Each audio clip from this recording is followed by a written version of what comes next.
नमस्कार. तिखट पाहुणचार रेसिपीज मराठीमध्ये तुम्हा सर्वांचे पुन्हा एकदा खूप खूप स्वागत. आज आपण लसणाच्या पातीचा झणझणीत अशी हिरवीगार चटणी बघणार आहोत.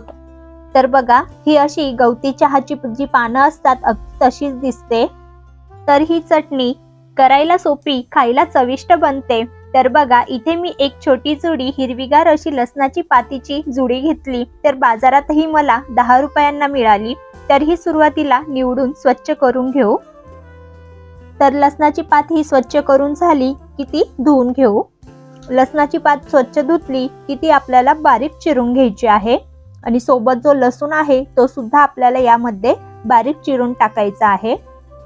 फक्त जी मुळं आहे ती मी काढून टाकली. तर बघा, इथे मी बारीक अशी पात कट करून घेतली. आता एक मिक्सरचं भांडं घ्यायचं आणि त्यामध्ये बारीक कट केलेली सर्व लसणाची पात आपण घालून घेऊ. सोबत मी जो लसूण कट करून घेतलेला होता तो सुद्धा यामध्ये घालून घेतला आहे. लसणाच्या पातीचा खूप छान असा फ्लेवर दरवळत आहे. आता यामध्ये घालूया थोडीशी कोथिंबीर, अर्धा चमचा जिरे. तर जिरे ही कच्चेच घातलेले आहे. सोबतच 3 हिरवी मिरची.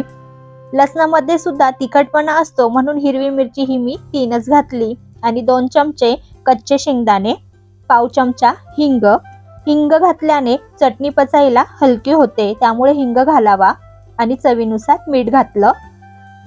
तर आता मिक्सरला झाकण लावून पल्स मोडवर मिक्सर हे मध्ये मध्ये चालू बंद करत अशी ही चटणी बारीक वाटून घ्यायची आहे. तर तुम्ही बघाल, मी एकदम बारीक अशी केलेली नाही, थोडीशी जाडसरच ठेवलेली आहे. तर पाणी न वापरताच ही चटणी अशी बारीक वाटून घ्यायची. तुम्ही जवळून बघू शकाल किती मस्त ही दिसत आहे आणि हिचा सुगंध पूर्ण घरामध्ये दरवळत आहे. खूप छान चवीला लागते. एकदा नक्की बनवून बघा. तर या चटणीसाठी सर्व जिन्नस हे कच्चेच वापरले. कुठेही भाजायचं किंवा परतायचं टेन्शन नाही. एकदम पटकन आणि झटपट अशी ही तयार होते. 2 ते 3 दिवस ही चटणी आरामशीर छान टिकते. जास्त दिवस सुद्धा टिकते, परंतु आपण ही परतलेली नाही, त्यामुळे 2 ते 3 दिवस ठीक आहे. आता वरतून यावर मी थोडंसं कच्चं तेल घातलेलं आहे. छान मिक्स करून घेऊया. तर ही चटणी तेलात सुद्धा परतली जाते, परंतु टेस्ट मध्ये फरक पडतो. एकदा या प्रकारे करून बघा, खूप छान लागते. शिवाय झटपट तयार होते.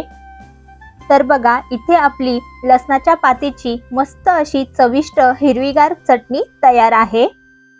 चटणी म्हटली की त्यासोबत भाकरही आलीच. तर बघा, मस्त गरमागरम भाकर तयार आहे. त्यावर लसणाच्या पातीची मस्त अशी हिरवीगार चटणी आणि सोबत फोडलेला कांदा. एकच नंबर लागतो. वरतून असं थोडंसं कच्चं तेल घालायचं. चवीला खूप छान लागते. एकदा नक्की बनवून बघा. जेवताना जर अशी चटणी असेल तर भाजीची सुद्धा गरज पडणार नाही. चला तर मग, गरमागरम बाजरीची भाकरी आणि झणझणीत अशी लसणाच्या पातीची चटणीचा आस्वाद घ्या.